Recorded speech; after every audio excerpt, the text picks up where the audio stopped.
വരാൻ പോകുന്ന ice age cinema ശരിക്കും പറഞ്ഞാൽ ഒറിജിനൽ ഐസേജ് അല്ല. ഒറിജിനൽ ഐസേജ് എല്ലാം പണ്ടേ ഡിസ്നി പൂട്ടിച്ചു. ഇന്ത്യൻ ഓണർഷിപ്പിലുള്ള നമ്മുടെ നമിത് മൽഹോത്ര ഉണ്ടാക്കുന്ന ഐസേജ് ആണ് ഇനി നമ്മൾ കാണാൻ പോകുന്നത്. ഇതുപോലെ ഈ ഒരു അണ്ണൻ ഈ നട്ട് കഴിക്കുന്നത് ആരും ഇതുവരെ കണ്ടിട്ടില്ല. എന്നാൽ ഇതാണ് ഒറിജിനൽ ഐസേജിന്റെ ആ ഒരു ലാസ്റ്റ് ഫുട്ടേജ്.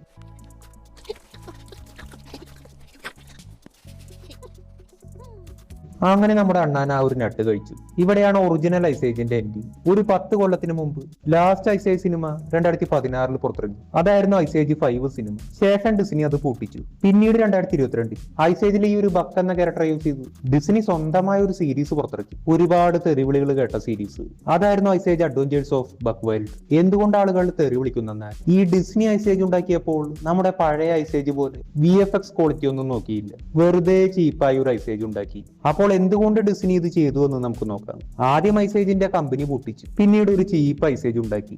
ഈ ഐസേജിന്റെ കമ്പനിയുടെ പേരാണ് ബ്ലൂ സ്കൈ സ്റ്റുഡിയോസ്. നമ്മൾ എല്ലാവരും ചെറുപ്പത്തിൽ ഈ ഒരു ടൈറ്റിൽ എന്തായാലും കണ്ടിട്ടുണ്ട്. ഈ സിനിമ മലയാളം ഡബ് ചെയ്ത് പലതവണ കൊച്ചു ടിവിയിൽ വന്നിട്ടുണ്ട്.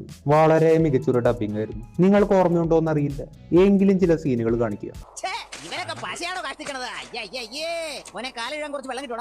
മനുഷ്യര് നടന്നുകൂടെ വഴിയിൽ ഇങ്ങനെ വൃത്തിയോട് കാണിക്കാൻ പാടില്ലെന്ന് അവൻ അറിഞ്ഞൂടെ. മികച്ചൊരു ഡബിംഗ് ആയിരുന്നു. കൊച്ചു ടിവിയിൽ ഐസേജ് 1ഉം 2ഉം വന്നിട്ടുണ്ട്. 1 സിനിമ പലതവണ വന്നിട്ടുണ്ട്. പൂവമ്പഴ പോലെ ഇരുന്ന എന്റെ കാല ആ വൃത്തി കേട്ടവൻ 10 കുളത്തിൽ കുളിച്ച ഈ നാറ്റം പോവില്ല.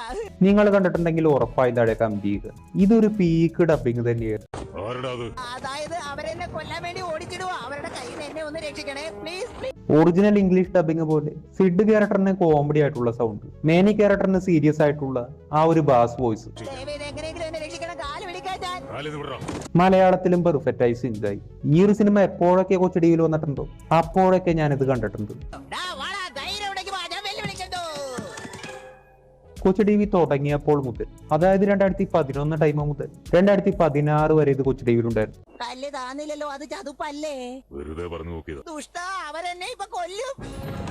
ഐസേജിന്റെ എല്ലാ സിനിമയും നല്ലതാണെങ്കിലും ഐസേജ് 1 സിനിമ നമ്മൾ എപ്പോൾ കണ്ടാലും ഒരു പ്രത്യേക ഫീല് കിട്ടും. ഈ ബ്ലൂ സ്കൈ സ്റ്റുഡിയോന്റെ ആദ്യ സിനിമ തന്നെയായിരുന്നു ഐസേജ് 1. ഇതിൽ മാസിന് മാസമുണ്ട്,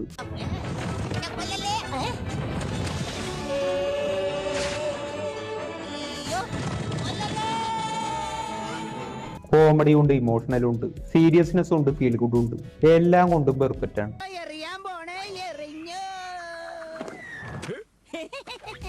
2002 $65 മില്യൺ. ഇന്ത്യൻ രൂപയിൽ നോക്കിയാൽ അന്നൊരു 300 കോടിക്ക് മേലെ. ഇന്നാണ് 65 മില്യൺ എങ്കിൽ ഒരു 560 കോടിക്കടുത്ത് വരും. പക്ഷെ 2002 വാല്യൂ അനുസരിച്ച് 300 കോടിക്ക് മേലെയാണ് ബഡ്ജറ്റ്. കൊച്ചിന് മാത്രമല്ല എനിക്കത് ഇഷ്ടപ്പെട്ടു. അങ്ങനെ ഈ ഒരു ബഡ്ജറ്റിൽ blue sky studio ice age cinema ഇറക്കി. ഇതിന്റെ കളക്ഷൻ ആണെങ്കിൽ 430 മില്യൺ. അതായത് ആ ഒരു ടൈമിലെ 2000 കോടിക്ക് മേലെ വരും. സിനിമ വേൾഡ് വൈഡ് ഹിറ്റായി. ആ ഒരു വർഷത്തിൽ ലോകത്തിലെ തന്നെ ഏറ്റവും കൂടുതൽ കളക്ഷൻ കിട്ടിയ ആനിമേറ്റഡ് സിനിമ ഐസേജ് ആയിരുന്നു. വലിയ വലിയ ജെയിന്റ് കമ്പനീസ് ആയ ഡിസ്നി, പിക്സാർ, ഡ്രീം വർക്ക്സ് ഇവരെല്ലാം ഷോക്കായി പോയി. കാരണം പെട്ടെന്നൊരു പുതിയ സ്റ്റുഡിയോ വന്നിരിക്കുന്നു.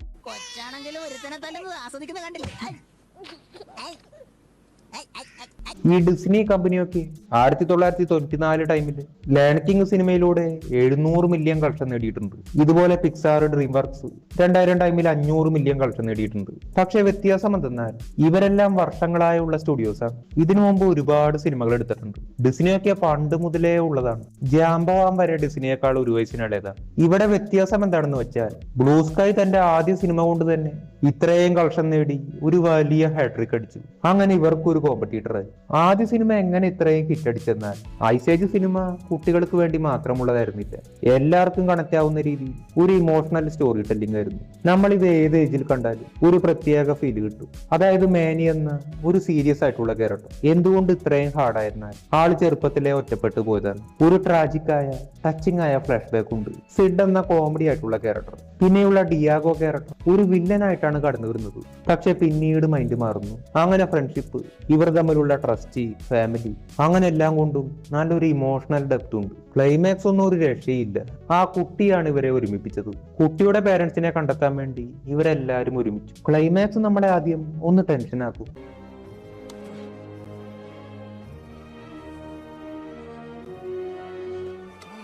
നിങ്ങൾക്ക് എന്തായാലും ഓർമ്മയുണ്ടാവും. ഒരു 1.5 ക്ലൈമാക്സ് ആണ്. ഈ ഒരു സീനിൽ കുട്ടിയുടെ ഡാഡി പെട്ടെന്ന് വിചാരിക്കും അടിക്കാൻ പോകുന്നു. അങ്ങനെ ഇവന്മാരെല്ലാം ഓടി വരുന്നു. പെട്ടെന്ന് ആ കുട്ടിയെ എടുത്ത് കാണിക്കുന്നു.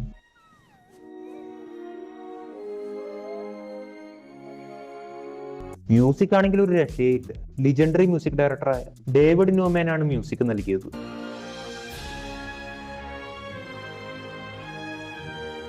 നല്ല ഫീല് കിട്ടുന്ന രീതി ആളെ അടിപൊളിയാക്കിയിട്ടുണ്ട്. സിനിമയ്ക്ക് ഓസ്കാർ നോമിനേഷൻ വരെ കിട്ടിയിരുന്നു.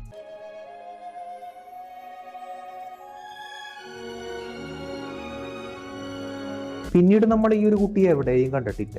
വരാൻ പോകുന്ന ICI സിനിമയിൽ ഈ ഒരു കുട്ടി ഉണ്ടെന്ന് ചില റൂമേഴ്സ് വരുന്നുണ്ട്. ചിലപ്പോൾ നമ്മൾ ഈ ഒരു കുട്ടിയെ വീണ്ടും കണ്ടേക്കാം.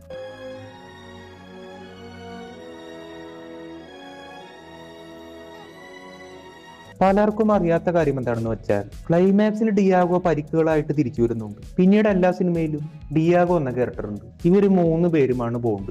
പക്ഷെ ഇവർ ആദ്യം ഉണ്ടാക്കിയത് ഡിയാഗോ മരിക്കുന്നതായിട്ടാണ്. അങ്ങനെ ഇവരിത് ഉണ്ടാക്കി കുറച്ച് ടെസ്റ്റ് ഓഡിയൻസിനെ കാണിച്ചു. ടെസ്റ്റ് ഓഡിയൻസിൽ കുട്ടികളും മുതിർന്നവരും ഉണ്ടായിരുന്നു. ആ ഒരു സീൻ കാണിച്ചപ്പോൾ കുട്ടികളടക്കം മുതിർന്നവർ വരെ കരയാൻ തുടങ്ങി. ഇതെല്ലാം ഡയറക്ടർ നോട്ട് ചെയ്തു.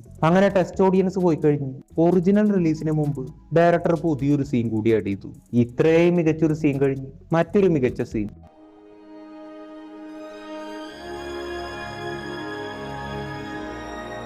അങ്ങനെ ഒറ്റ വാക്കിൽ പറഞ്ഞു, ഇതാണ് ഈ സിനിമ.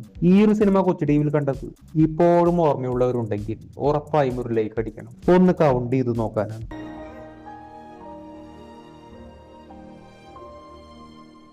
പിന്നെ എന്ത് സംഭവിച്ചു എന്ന് പറയുന്നതിന് മുമ്പ് നമ്മൾ ഐസേജിൽ നിന്ന് ജസ്റ്റ് ഒന്ന് ടൈം ട്രാവൽ ചെയ്യണം. അങ്ങനെ നമ്മൾ കേരളത്തിൽ വരണം. ഈ കളരിക്കാരെല്ലാം ഒടിയനെ തപ്പിയിറങ്ങിയതാണ്. പെട്ടെന്നൊരുത്തൻ ഒടിയനെ കണ്ടുപിടിച്ചു. അവൻ ഒടിയനെ തലക്കടിച്ച് വീഴ്ത്തി. എന്നിട്ട് ബാക്കിയുള്ളവരെയും വിളിച്ചു. അവർ ഓരോരുത്തരായി വന്ന് താഴെ വീണ ഒടിയനെ അടിച്ചു. ഒടിയൻ തിരിച്ചൊന്നും ചെയ്യുന്നില്ല, അനങ്ങാതെ കിടക്കുന്നു. പക്ഷെ ഇവരറിഞ്ഞില്ല, ഒടിയൻ ശരിക്കും കൗണ്ട് ചെയ്യുകയായിരുന്നു. ഇവരിലെ മുഴുവൻ ആളുകളും തന്റെ അടുത്തെത്താൻ. അങ്ങനെ അവസാന ആളും വന്നു. അവസാന ആളും അടിക്കാൻ വരുന്നു. അവസാന ആളും വന്നു എന്ന് ഒടിയൻ തിരിച്ചറിഞ്ഞപ്പോൾ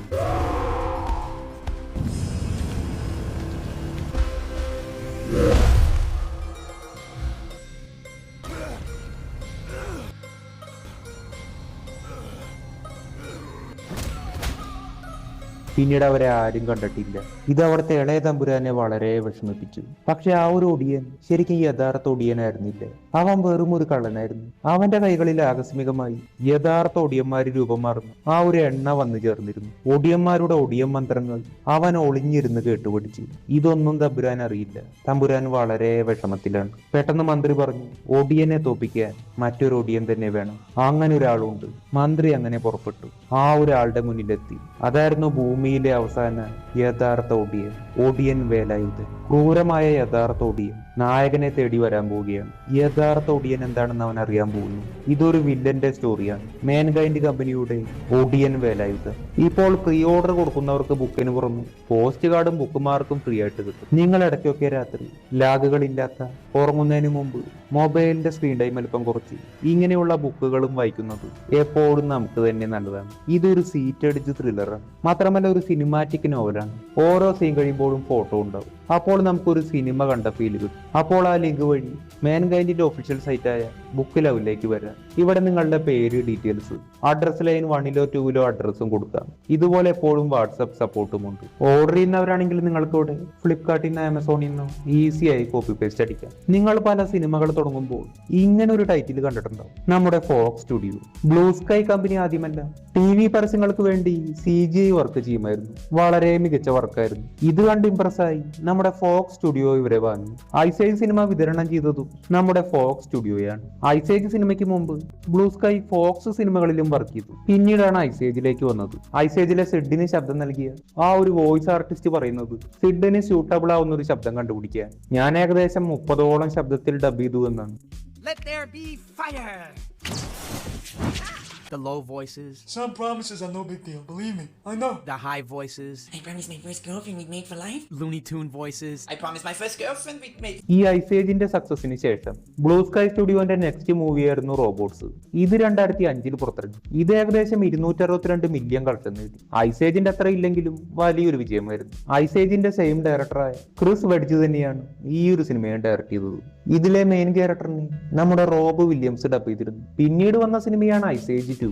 ഇതും കൊച്ചു ടിവിയിൽ വന്നിട്ടുണ്ട്. അങ്ങനെ ഐസ് ഏജ് 1 ഡബ് ചെയ്ത് എല്ലാ ടീമിനെയും വിളിച്ചു. ഒപ്പം പുതിയ ആളുകൾ കൂടി വന്നു. അതായത് ഐസ് ഏജ് 2 പുതിയ ഫാമിലി മെമ്പേഴ്സ് വരുന്നുണ്ട്. അവർ ആ ഒരു സിനിമ തുടങ്ങി പിന്നീടുള്ള എല്ലാ സിനിമയിലും ഉണ്ട്. ഈ ഒരു സിനിമ ഇറങ്ങിയത് 2006 ഐസ് ഏജ് 2 ആ വർഷം 660 മില്യൺ കളക്ഷൻ നേടി. ആ വർഷത്തെ തന്നെ ഏറ്റവും കൂടുതൽ കളക്ഷൻ കിട്ടിയ അനിമേറ്റഡ് സിനിമ. മാത്രമല്ല ലോകത്തിലെ തന്നെ ആ വർഷം ഏറ്റവും കൂടുതൽ കളക്ഷൻ കിട്ടിയ 3ാമത്തെ സിനിമ. ഡിസ്നി അടക്കം എല്ലാവരെയും വെട്ടിച്ചു. ഇത് വലിയൊരു ന്യൂസായി മാറി. ഐസ് ഏജ് ആ വർഷം വീഡിയോ ഗെയിംസ് ഇറക്കി. സിനിമ വലിയൊരു വിജയം നേടിയെങ്കിലും ഐസ് ഏജ് 1 കമ്പയർ ചെയ്യുമ്പോൾ ഇമോഷണൽ ഡെപ്ത് അല്പം കുറവായിരുന്നു. സിനിമ കോമഡിയാണ് ഫോക്കസ് ചെയ്തത്. ഇത് കഴിഞ്ഞ് ഒരു മറ്റൊരു സിനിമ ഇറക്കി, മറ്റൊരു ആനയുടെ സിനിമ. അതാണ് ഹോർട്ടൺ. ഇത് ഇറങ്ങിയത് 2008 ഇതും മികച്ചൊരു സിനിമയാണ്. നിങ്ങൾ ഇത് കണ്ടിട്ടുണ്ടെങ്കിൽ കമന്റ് ചെയ്യുക. ഹോർട്ടന് ശബ്ദം നൽകിയത് ജിം കാരി ആയിരുന്നു. സിനിമ 300 മില്യൺ കളക്ഷൻ നേടി, വലിയൊരു വിജയം നേടി. പിന്നീട് വന്ന സിനിമയാണ് ഐസ് ഏജ് 3. സിനിമ പിന്നെയും 900 മില്യൺ അടുത്ത് കളക്ഷൻ നേടി. പിന്നെയും ഒരു ഹാട്രിക് അടിച്ചു. 2009 ലോകത്തിലെ തന്നെ ഏറ്റവും കൂടുതൽ കളക്ഷൻ കിട്ടിയ 3ാമത്തെ സിനിമ ഐസ് ഏജ് ആയിരുന്നു. അവതാർ, ഹാരി പോട്ടർ, ഐസ് ഏജ്. അങ്ങനെ 2 തവണ 3ാം സ്ഥാനം നേടി. ഇതിൽ ബക്ക് എന്ന പുതിയൊരു ക്യാരക്ടർ വന്നു. പക്ഷെ ഐസ് ഏജ് 3 സിനിമയും ഐസ് ഏജ് 1 കമ്പയർ ചെയ്യുമ്പോൾ ഇവിടെയും കോമഡിക്കാണ് ഫോക്കസ് കൊടുത്തത്. പിന്നീട് 2011 റിയോ എന്ന സിനിമ ഇറങ്ങി. ഇതും മികച്ചൊരു സിനിമയാണ്. നിങ്ങൾ ചിലപ്പോൾ ആംഗ്രി ബേർഡ്സ് റിയോ എന്ന ഗെയിം കളിച്ചിട്ടുണ്ടാവും. പലരും കരുതിയിരിക്കുന്നത് റിയോ സിനിമ ആംഗ്രി ബേർഡ്സിന്റേതാണെന്നാണ്. ആംഗ്രി ബേർഡ്സിന്റെ കമ്പനിയുടെ പേര് റോവിയോ എന്നാണ്. റിയോ നമ്മുടെ ബ്ലൂ സ്കൈ ഉണ്ടാക്കിയതാണ്. ഈ ഒരു സിനിമയുടെ പ്രൊമോഷന് വേണ്ടി 2 കമ്പനിയും തമ്മിൽ ടൈപ്പായി റിയോ എന്ന ഗെയിം ഇറക്കി, അഥവാ angry birds Rio. Rio cinema വലിയൊരു വിജയം നേടി. 500 മില്യൺ അടുത്ത് കളക്ഷൻ നേടി. നമ്മൾ ബ്ലൂ സ്കൈ സ്റ്റുഡിയോന്റെ ഇതുവരെയുള്ള പാറ്റേൺ നോക്കിയാൽ ആദ്യം ഐസേജ് ഇറക്കും, പിന്നെ മറ്റൊരു സിനിമ, വീണ്ടും ഐസേജ്, പിന്നെ മറ്റൊരു സിനിമ. അങ്ങനെ 2012 ഐസേജ് 4 സിനിമ വന്നു. ഇതിന്റെ പ്രൊമോഷൻ കൊച്ചു ടിവിയിൽ വരെ ഉണ്ടായിരുന്നു. ആ ഒരു സിനിമയും 900 മില്യൺ അടുത്ത് കളക്ഷൻ നേടി. ആ വർഷത്തെ തന്നെ ഏറ്റവും കൂടുതൽ കളക്ഷൻ കിട്ടിയ അനിമേറ്റഡ് സിനിമ. ആ വർഷം ലോകത്തിലെ തന്നെ ഏറ്റവും കൂടുതൽ കളക്ഷൻ കിട്ടിയ 5ാമത്തെ സിനിമ. പിന്നീട് വന്ന സിനിമയാണ് എപ്പിക്. എപ്പിക് 2013 പുറത്തിറങ്ങി. ഒരു ഹിറ്റ് സിനിമയായിരുന്നു. പിന്നീട് വന്ന സിനിമയാണ് റിയോ 2.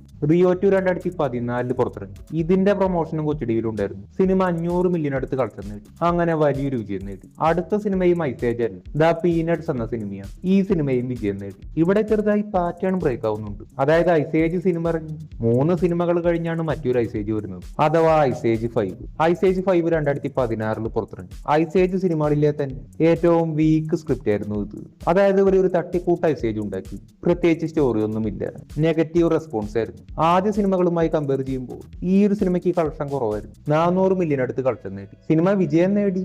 പക്ഷെ ആദ്യ സിനിമകളുമായി കമ്പയർ ചെയ്യുമ്പോൾ കളക്ഷനും വീക്കാണ്, നെഗറ്റീവ് റെസ്പോൺസുമാണ്. ബ്ലൂ സ്കൈ സ്റ്റുഡിയോന്റെ അവസാന ഐസേജ് ആയിരുന്നു ഇത്. പിന്നീട് ചെയ്ത സിനിമയാണ് ഫെർഡിനാൻഡ്. ഈ ഫെർഡിനാൻഡ് സിനിമ ഇറങ്ങുമ്പോൾ ഞാൻ അന്ന് 10ാം ക്ലാസ്സിലായിരുന്നു. ഇത് മികച്ചൊരു സിനിമയാണ്.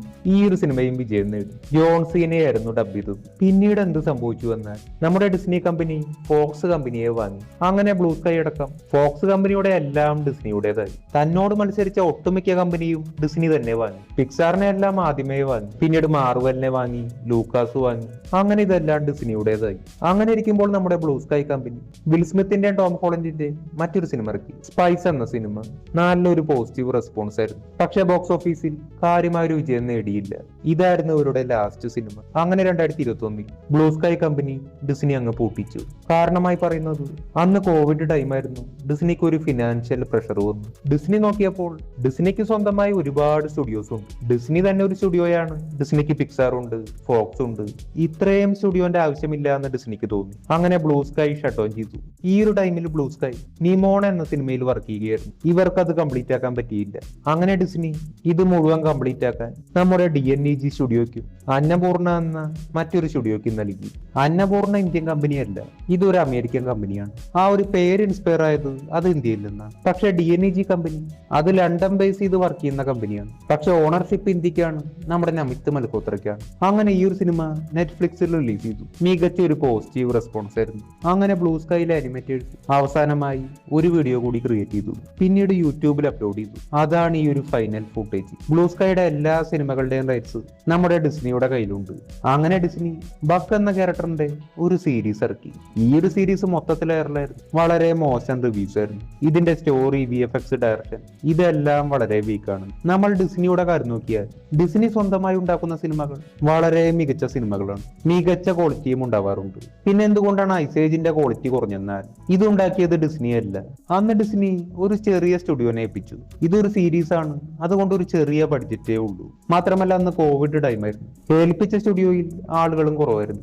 വേണമെങ്കിൽ ഡിസ്നിക്ക് സ്വന്തം കമ്പനി യൂസ് ചെയ്ത് മികച്ച ക്വാളിറ്റിയിൽ ഐസേജ് ഉണ്ടാക്കാം. പക്ഷേ ഡിസ്നി കമ്പനിക്ക് സ്വന്തമായി ഡിസ്നി സിനിമകളുണ്ട്, പിക്സാർ കമ്പനിക്ക് പിക്സാറിന്റെ സിനിമകളുണ്ട്. അങ്ങനെ സ്വന്തം അനിമേഷന്റെ തിരക്കിലാണ്. ഇതുകൊണ്ട് ഡിസ്നി മുമ്പ് ചെയ്തതുപോലെ DNEG ഏൽപ്പിക്കാൻ പോകുന്നു എന്നാണ് റൂമേഴ്സ് വരുന്നത്. DNEG ലോകത്തിലെ തന്നെ ഏറ്റവും മികച്ച മൂന്നാമത്തെ VFX കമ്പനിയാണ്.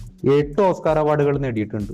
ഇന്നിറങ്ങുന്ന ഒട്ടുമിക്ക ഹോളിവുഡ് സിനിമകൾക്കും ഇന്ത്യൻ ബിഗ് ബഡ്ജറ്റ് സിനിമകൾക്കും DNEG ഹെൽപ്പ് ചെയ്തിട്ടുണ്ട്. രാമായണയുടെ VFX അത് ശരിക്കും ഫൈനൽ ഔട്ട്പുട്ട് അല്ല, അവർ ചെയ്തു വെച്ചിരിക്കുന്നവർക്കെല്ലാം വളരെ മികച്ചതാണ്. അങ്ങനെ നോക്കിക്കഴിഞ്ഞാൽ VFXന്റെ കാര്യത്തിൽ ഐസേജ് സേഫ് ആയിരിക്കും. ബ്ലൂ സ്കൈ സ്റ്റുഡിയോന്റെ വർക്കേഴ്സ് പിന്നീട് അവിടെ പോയെന്ന് നോക്കിയാൽ അവരെല്ലാം സ്പ്ലിറ്റായി പല പല VFX കമ്പനിയിൽ ചേർന്നു. അപ്പോൾ പുതിയ ഐസേജിന്റെ ടീം നോക്കിയാൽ വോയിസ് കൊടുക്കുന്നവർ സെയിം ആയിരിക്കും, പക്ഷെ ബാക്കി എല്ലാം ഡിഫറെന്റ് ആയിരിക്കും. പുതിയ ഐസേജിന്റെ ഡയറക്ടർ ആരാണെന്നാൽ എയറിൽ കയറി ഐസേജ് സീരീസ് ഇറക്കിയ ആ ഒരു സെയിം ഡയറക്ടർ തന്നെയാണ്. പടം ഫ്ലോപ്പ് ആവുമോ എന്ന് നിങ്ങൾക്കൊരു ഡൗട്ട് ഉണ്ടാവും. ഒരുപാട് ഐസേജ് ഫാൻസ് ഇത് ഡിസ്നിയോടും ചോദിച്ചിരുന്നു. ഡിസ്നി പറയുന്നത് ജോൺ ഡോംഗ്ലിൻ, ഇദ്ദേഹം ബ്ലൂ സ്കൈ സ്റ്റുഡിയോന്റെ തുടക്കം മുതലേ ഉള്ള എക്സിക്യൂട്ടീവ് പ്രൊഡ്യൂസറാണ്. ഇതുപോലെ ലോറി 4 ഐസേജ് സിനിമകളുടെ തുടക്കം മുതലേ ഉള്ള മറ്റൊരു എക്സിക്യൂട്ടീവ് പ്രൊഡ്യൂസറാണ്. ഇവർക്ക് ഈ ഫ്രാഞ്ചൈസി നന്നായി അറിയാം.